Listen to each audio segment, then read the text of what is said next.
ओम शांति। आज 26 अक्टूबर 2022 की साकार मुरली है। आज बाबा ने कहा, मीठे बच्चे सदा इसी नशे में रहो कि हम शिववंशी ब्रह्मा मुख वंशावली ब्राह्मण हैं। हमारा ईश्वरीय कुल सबसे ऊंचा है।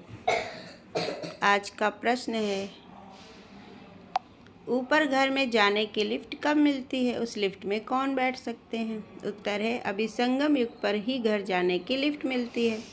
जब तक कोई बाप का ना बने, ब्राह्मण ना बने, तब तक लिफ्ट में बैठ नहीं सकते। लिफ्ट में बैठने के लिए पवित्र बनो। दूसरा स्वदर्शन चक्र घुमाओ।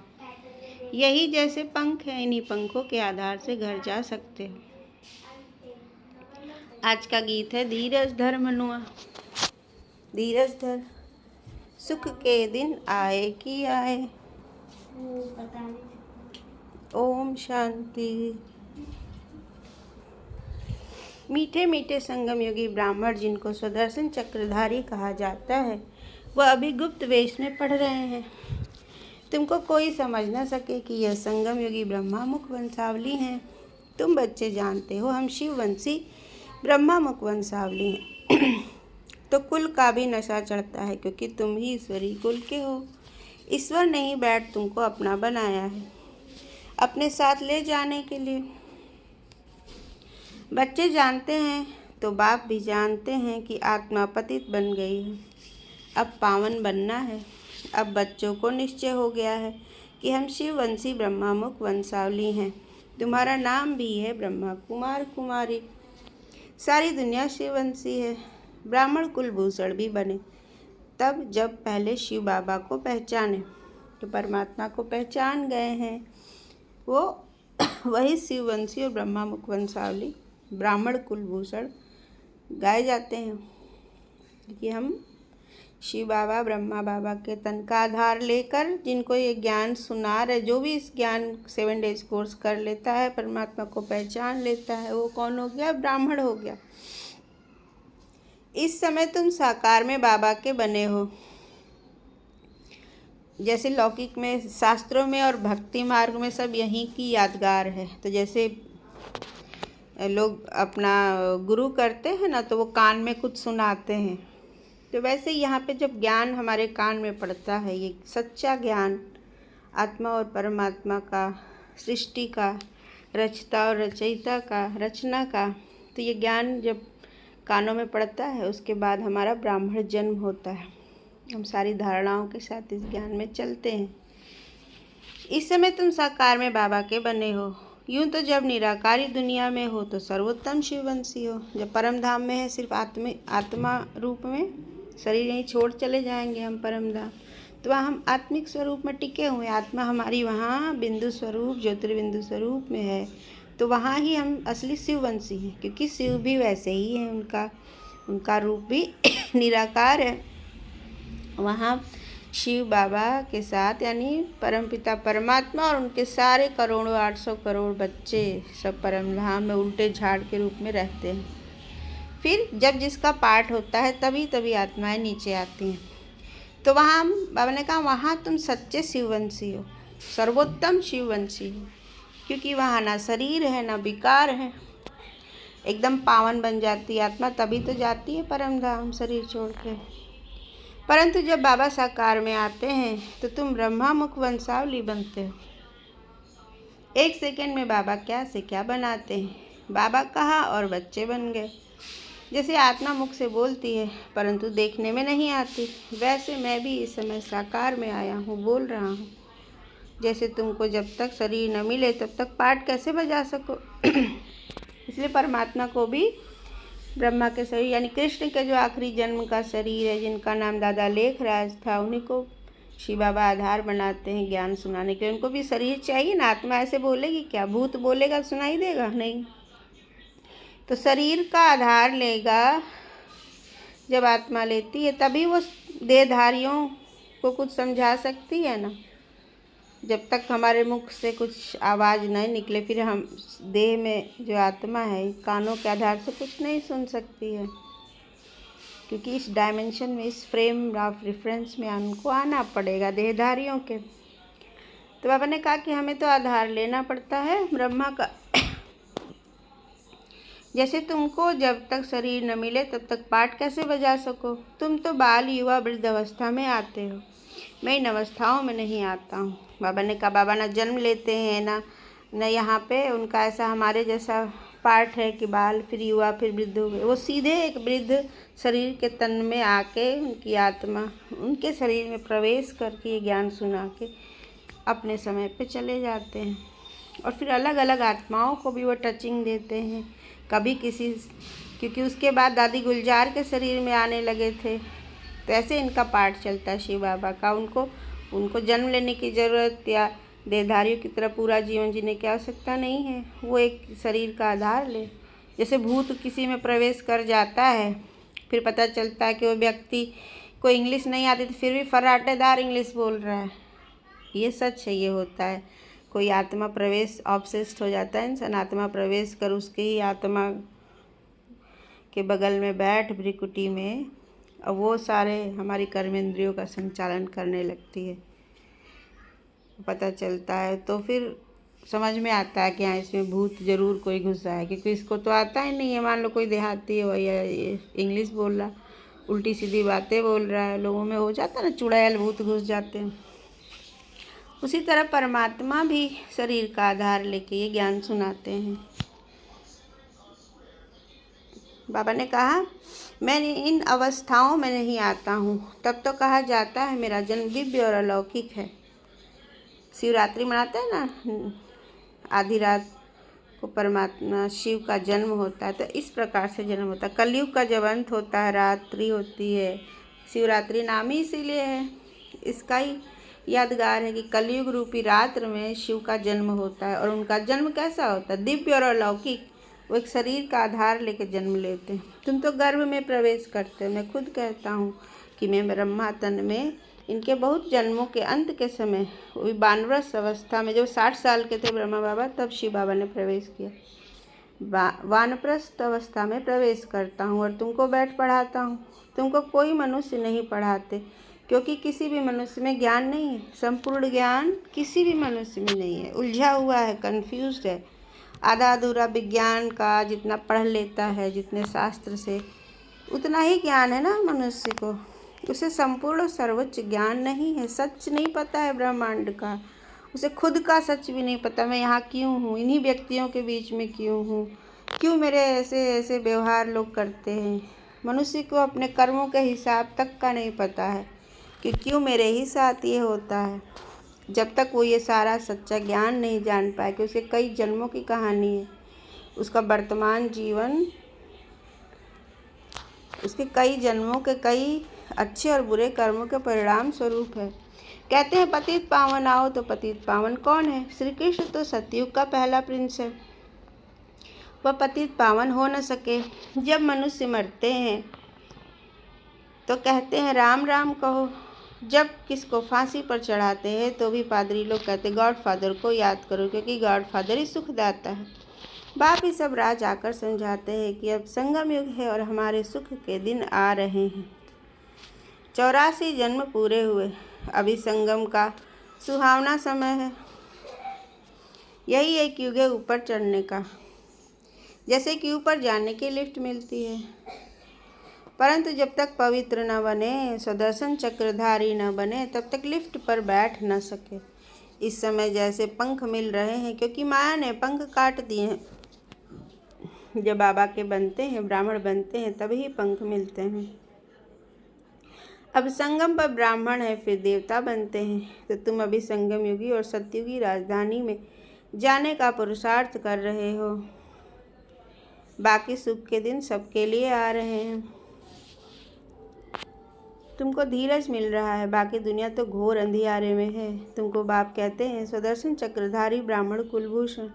या कोई नया सुने तो क्या यह कैसे सुदर्शन चक्रधारी बन सकते हैं? यहाँ जो विष्णु के 4 अलंकार है, उसका भी अर्थ अलग है हमारे ज्ञान में। स्वदर्शन चक्रधारी मतलब हमारे जो हमने 4 युगों में जन्म लिया है। हमारे 5 स्वरूप हैं। आत्मा, आत्मिक रूप में स्वरूप, फरिश्ता स्वरूप, जो यहाँ से शरीर छोड़ के सूक्ष्म वतन में जाएंगे। फिर हमारा जो सतयुग में देवताओं का स्वरूप है, देवता स्वरूप। फिर द्वापर से क्या होता है, पूज्य स्वरूप, देवताओं की पूजा शुरू हो जाती है मूर्ति बना बना के। तो ये फिर यहाँ ब्राह्मण स्वरूप, निरकारी दुनिया में आत्मिक स्वरूप, बिंदु स्वरूप, ऐसे हमारे 5 स्वरूप हैं। तो जब इन पूरे चारों युगों के बारे में, संगम युग, परम धाम, जो हम चक्र लगा रहे हैं, जो हमारी यात्रा है आत्मा की, उसको जब हम याद करते हैं तो उसको कहते हैं स्वदर्शन चक्रधारी। और स्व का दर्शन किया, आत्मा रूप में हमने कैसे कैसे जन्म लिया, कैसे हम यहाँ पावन बन के फिर से सूक्ष्म वतन, वाया सूक्ष्म वतन परम धाम जाते हैं। पहले सूक्ष्म वतन में जाते हैं, वहाँ सबका एक सूक्ष्म शरीर है, हम सबका एक संपूर्ण फरिश्ता स्वरूप, हर एक आत्मा का, यही नहीं जो हम यहाँ ब्राह्मण, ब्रह्मा कुमार, ब्रह्मा कुमारी बने, उनका ही नहीं, सभी 800 करोड़ से जितनी भी आत्माएं हैं, उन सब का एक कंप्लीट फरिश्ता स्वरूप है सूक्ष्म वतन में। और वो जब लास्ट में यहाँ से छोड़ेंगे शरीर तो अपने फरिश्ता स्वरूप में आ जाते हैं। लास्ट में सबके अंदर परिवर्तन हो रहा है, उनको पता नहीं है, लेकिन क्योंकि पूरी प्रकृति में ही एक साथ परिवर्तन हो रहा है। परमात्मा की किरणें जैसे वर्षा होती है, जैसे धूप पूरे पृथ्वी पे पड़ रहा है, उसी प्रकार ये संगम युग पे परमात्मा की किरणों की छाया हर एक आत्मा के ऊपर पड़ रही है, उनके अंदर धीरे धीरे परिवर्तन हो रहा है और अंत में वो सब फरिश्ते बन जाएंगे, अपना फरिश्ता चोला धारण करेंगे, ये स्थूल शरीर छोड़ देंगे और प्रकाश का फरिश्ता स्वरूप होता है कंप्लीट, जो उस फरिश्ता स्वरूप में संपूर्णता है। यहाँ वहाँ पे आत्मा के 7 गुण मर्ज होते हैं कोई भी कमी नहीं होगी आत्मा में, और आत्मा वो फरिश्ता स्वरूप धारण करके निकल जाएगी ऊपर सूक्ष्म वतन। फिर सूक्ष्म वतन से जब इकट्ठे हो जाते हैं सारी आत्माएं, फिर जिस ऑर्डर में थी ऊपर उसी ऑर्डर में फिर सारी आत्माएं परम धाम में चली जाएंगी, वहाँ जाके टिक जाएंगी। तो बाबा ने कहा कि जब ये सारी बातें को हम चिंतन करते हैं तब हम क्या बन जाते हैं, स्वदर्शन चक्रधारी। और जो यहाँ जितना इन सब बातों का चिंतन करेगा उसका उतना ही सतयुग में, त्रेता में ऊंचा पद प्राप्त होता है। तो बाबा ने क्या कहा, यह कोई नया सुने तो कहिए कैसे सुदर्शन चक्रधारी बन सकते हैं। वो तो सोचते हैं विष्णु है, कोई ऊपर स्वर्ग में विष्णु रहते होंगे, उनके पास है सुदर्शन। वो सोचते या तो कृष्ण के पास है, इनके पास कैसे है, लेकिन असल में किसके पास है, ब्राह्मण आत्माओं के पास ही है। सुदर्शन चक्रधारी तो विष्णु है, तो कितना फर्क हो गया। तुम्हारी बुद्धि में सारा चक्र है, इस समय तुम हो ईश्वरीय संतान, फिर बनते हो दैवी संतान, फिर वैश्य शूद्र संतान बनते हो। इस समय सबसे ऊंचा है ईश्वरीय कुल, वास्तव में महिमा सारी शिव की है, फिर शिव शक्तियों की, फिर देवताओं की, क्योंकि तुम इस समय सेवा करते हो। शिव शक्तियाँ इस समय हैं, हम शिव की शक्तियाँ बन के सेवा कर रहे, ज्ञान सुधार है सबको, ये नया ज्ञान सबको हर एक आत्मा तक पहुँचाना। तो हम गाए जाते हैं शिव शक्ति सेना, हमारी सेना है ना, पांडव भी हैं उसमें। और उसके बाद देवताओं की, क्योंकि तुम देवताओं का ज्ञान है जो इस समय हमने फल प्राप्त किया है, उसके स्वरूप हम जो सतयुग में देवी देवता पद मिलेगा वो यहीं के सेवा के फलस्वरूप मिलता है। यहाँ जो जैसी सेवा कर रहा है उस हिसाब से हमारा खाता जमा होता है, तो जो सेवा करते हैं उनको ही पद मिलता है। तुम और रूहानी सोशल वर्कर, जिस्मानी सोशल वर्कर तो बहुत हैं, क्योंकि हम सूक्ष्म में अपने संकल्पों से परिवर्तन कर रहे हैं, हम अपने संकल्पों से आत्माओं में परिवर्तन कर रहे हैं, प्रकृति में परिवर्तन कर रहे हैं। जो शुद्ध ऊर्जा हमें परमात्मा से मिलती है, हम मेडिटेशन करते हैं अमृत वेला, जो भरते हैं ऊर्जा, और उस ऊर्जा का संकल्प से ही, आत्मा से ही हम सकाश देते हैं दूसरी आत्माओं को। तो ये रूहानी सोशल वर्कर हो गए ना, किसी को पता भी नहीं चलता है और हमारे द्वारा किसी के अंदर सूक्ष्म परिवर्तन भी हो जाता है। सकाश से लोग की बीमारियां ठीक हो जाती है, ब्रेन की बीमारियां, मेंटल डिजीज़, उनके सोचने का ढंग बदल जाता है। हमारे संकल्पों से सामने वाले के सोचने का ढंग बदल जाता है, उनके वृत्ति में, यानी उनका चरित्र, उनका संस्कार बदल जाता है हमारे सकाश देने से। तो हम कौन सी सोशल सेवा कर रहे हैं, रूहानी सोशल वर्कर हो गए ना। कभी किसी को पता नहीं चलेगा क्योंकि स्थूल में नहीं दिखाई देता। तुमको अब रूहानी नशा है कि हम अशरीरी आए थे, आकर अपना स्वराज्य लिया था। तुमको अब बाप द्वारा नॉलेज मिली है, स्मृति आई है, इसको कहा जाता है स्मृति लब्ध। अब बाप ही आकर स्मृति दिलाते हैं कि तुम ही देवता और क्षत्रिय बने हो। देवता सतयुग में, क्षत्रिय यानी चंद्रवंशी गाए हुए हैं त्रेता में। रामचंद्र को क्षत्रिय बोलते हैं ना। अब 84 जन्मों के बाद आकर मिले हो। यह संगम युगी कुंभ मेला, सब मेले जो लगते हैं सब यही संगम युग का यादगार है। इस 100 साल के संगम युग से ही सारा अर्थ निकला है। अर्थ का दूसरा अनर्थ बना के शास्त्रों में और भक्ति मार्ग में हम उसको चलाते रहते हैं भिन्न भिन्न तरीके से, क्योंकि हम इसको याद करते हैं उसके जरिए, भक्ति के जरिए और ये सब कर्म कांडों के जरिए हम किसको याद करते हैं? संगम युग को याद करते कि ये परमात्मा फिर से आए और फिर से हमें पावन बना के ले जाएं। तो परमात्मा आकर पढ़ा रहे हैं, अर्थात सर्वशास्त्रमयी शिरोमणि गीता ज्ञान दे रहे हैं। गीता का ज्ञान भी, असली गीता का ज्ञान यही दिया जा रहा है। बाद में वो आटे में नमक मिसल, जो संस्कृत में 2-4 शब्द सच्चे, 2-4 अर्थ, 2-4 का अनर्थ, फिर मनुष्य जाके बाद में गीता छापते हैं। वो संपूर्ण सच नहीं, उसमें ताकत नहीं है, क्योंकि ताकत तो यहाँ है। ईश्वर स्वयं जब ज्ञान दे रहे होते हैं, उस ज्ञान में शक्ति है। उन्होंने गीता में श्री कृष्ण का नाम डाल दिया है। अगर श्री कृष्ण हो तो सब उनको चटक जाए, क्योंकि उन्हें बहुत कशिश है। सतयुग का फर्स्ट प्रिंस है ना, पहला आत्मा। परमात्मा के बाद पहली आत्मा वही है। श्री कृष्ण की आत्मा अब सुन रही है, और जो भी कृष्णपुरी की आत्माएं हैं वह भी सुन रही हैं। उनके साथ जो जन्म लेंगे, उनकी राजधानी में उनके वंशज, उनकी प्रजा, उनके नौकर चाकर भी जो बनेंगे, सब क्या कर रहे हैं इस समय? यह ज्ञान सुन रहे हैं। अब तुमको स्मृति आई है कि हम ही कृष्णपुरी अथवा लक्ष्मी नारायणपुरी के हैं। बाप नॉलेजफुल हैं। बाप में जो नॉलेज है वह हमको दे रहे हैं। कौन सी नॉलेज? परमात्मा को बीज रूप कहा जाता है, तो सारे झाड़ की नॉलेज दे देते हैं। ज्ञान सागर है, तभी तो पतित पावन है। जब लिखते हो तो समझ से लिखो, पहले पतित पावन कहें या ज्ञान सागर कहें। जरूर ज्ञान है तब तो पतितों को पावन बनाएंगे, तो पहले ज्ञान सागर फिर पतित पावन लिखना चाहिए। या ज्ञान सागर बाप ही सुनाते हैं। मनुष्य 84 जन्म कैसे लेते हैं, एक का थोड़े ही बताएंगे। यह राजयोग की पाठशाला है। पाठशाला में तो बहुत होंगे, एक को थोड़े ही पढ़ाएंगे। हम कहते बाप है, टीचर है, तो बहुतों को पढ़ाते हैं। देखते हो बेहद के बच्चों को पढ़ाते हैं और वृद्धि होती जाती है। झाड़ धीरे धीरे बढ़ता है। जब थोड़ा निकलता है तो चिड़ियाएँ खा जाती हैं। जब थोड़ा, तुम देखते हो इस झाड़ को माया का तूफान ऐसा आता है जो अच्छे अच्छे बिखर जाते हैं। बाबा शुरू में बच्चों की ऐसी चलन देखते थे तो कहते थे तुम्हारी चलन ऐसी है जो तुम ठहर नहीं सकेंगे, इसलिए श्रीमत पर चलो। वह कहते थे कुछ भी हो जाए हम भाग नहीं सकते, फिर भी वह भाग गए। तब गाया हुआ है आश्चर्यवत सुनंती कथंती भागंती, तो तुम प्रैक्टिकल में देख रहे हो। ऐसे होता जा रहा है क्योंकि माया सामने खड़ी है। मल्ल युद्ध होती है, दोनों तरफ से पहलवान होते हैं, फिर कभी किसी की हार कभी किसी की जीत। तुम्हारी अब माया से युद्ध है, माया से जीत पहन तुम राजाई स्थापन कर रहे हो। बाप कहते यह विनाश की निशानी है। बॉम्ब्स शास्त्रों में लिखा हुआ है कि पेट से मुसल निकाल अपने कुल का विनाश किया। तुम जानते हो कि बाबा आया है पावन दुनिया बनाने, तो पुरानी दुनिया का विनाश जरूर चाहिए, नहीं तो हम राजाई कहाँ करेंगे। इस पढ़ाई की प्रारब्ध है भविष्य नई दुनिया के लिए, और जो भी पुरुषार्थ करते हैं वह इस दुनिया के लिए है। सन्यासी जो पुरुषार्थ करते हैं वह भी इस दुनिया के लिए है। तुम कहते हो हम यहाँ आकर राजाई करेंगे, परंतु गुप्त रूप होने के कारण घड़ी घड़ी बच्चे भूल जाते हैं। नहीं तो बड़े आदमी कहाँ जाते हैं तो कितनी स्वागत करते।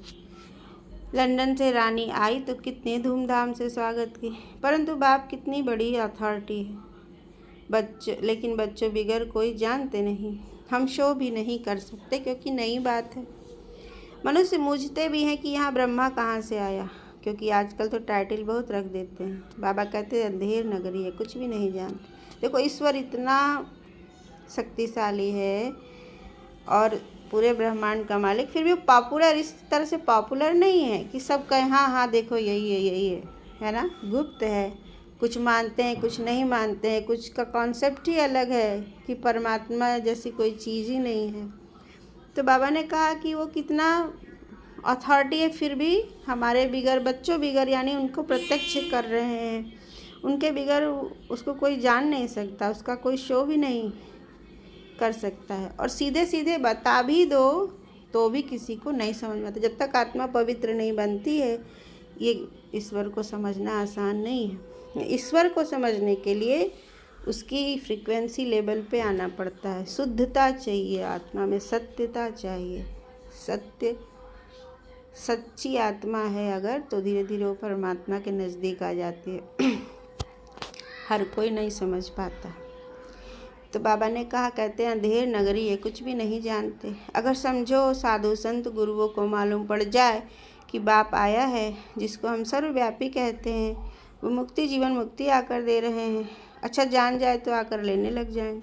ऐसे जैसे बाहरी दुनिया में कोई चीज़ पॉपुलर, कोई नाम हो जाता है किसी व्यक्ति का, पूरा मीडिया जान जाती है, पूरा वर्ल्ड जान जाता है, फिर वो जहाँ इकट्ठा हो, जहाँ आता है वहाँ इतनी भीड़ लग जाती है ना, क्योंकि एक इन्फॉर्मेशन दिया टीवी पे और सब मान लेते हैं कि हाँ ऐसा ही है। लेकिन परमात्मा को समझना गुह्य ते गुह्य है, और ये हर एक आत्मा को अगर बता भी दो तो भी वो नहीं मानते, बिलीव नहीं करते, क्योंकि वो प्रत्यक्ष नहीं है ना, इनकॉग्निटो।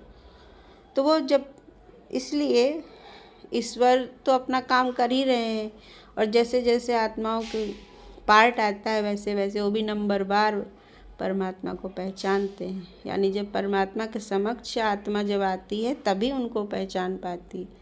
ऐसे बाहरी दुनिया की तरह पॉपुलर नहीं हो सकती, कोई मानेगा ही नहीं। ऐसा हो तब सब कहें कि इनके पास जादू है और गुरु का माथा खराब हो गया। इसलिए कहते साधु संत जो सब भगवान को ही ढूंढते हुए क्या क्या कर रहे हैं, यज्ञ तपस्या कहते हैं, वो भी कि भगवान को ढूंढ रहे हैं या भगवान के करीब है, लेकिन असल में भगवान तो यहाँ है। तो अगर उनको पता पड़ जाए कि भगवान तो असली यहाँ है तो सब भीड़ लग जाए। परंतु बाबा ने कहा कि ऐसा होना भी नहीं चाहिए, क्योंकि ऐसा होगा तो ये परिवर्तन का कार्य जो गुप्त रूप में चल रहा है, जो ये धीरे धीरे ये तपस्या और ये जिस तरह का पुरुषार्थ यहाँ चलता है वो भी नहीं हो पाएगा। लोग जादू मंत्र करके ऐसा सब बिगाड़ देंगे, परंतु अभी ऐसा होना नहीं है। बाबा ने कहा यह पिछाड़ी में होना है, लास्ट में धूम मच जाएगी, लास्ट में सबको पता चल जाएगा। कहते हैं ना, कन्याओं ने भीष्म पितामह को बाढ़ मारे, यह भी दिखाते बाढ़ मारने से गंगा निकल गई। तो सिद्ध है पिछाड़ी में ज्ञान अमृत सबको पिलाया है। मनुष्य तो कुछ भी नहीं जानते, कह देते हैं परमात्मा तो सर्वव्यापी है, बुद्ध को भी सर्वव्यापी कह देते हैं। इसको कहा जाता है पत्थर बुद्धि। हम भी पहले पत्थर बुद्धि थे, जब परमात्मा को सर्वव्यापी कहे तो पत्थर बुद्धि है ना। तुम्हारे बगल बैठे क्या ये रिमोट रखा है कुशन, इसके अंदर क्या परमात्मा है? और अगर होगा तो तुमको तो उससे कितनी प्राप्ति हो जाएगी। ईश्वर तो वरदान देते हैं, कई जन्मों का तुम्हारा भाग्य बन जाए, तुम्हारे दुख सेकंड में दूर हो जाए। तो क्या ऐसा कहाँ है? कलयुग में तो भीषण दुख है, तो परमात्मा वहाँ कैसे हो सकता है जहाँ दुख है? तो बाबा ने कहा कि जो बाप आकर समझाते हैं कि गॉड फादर को कभी भी साकारी व आकारी नहीं कहेंगे, वह निराकार ही है।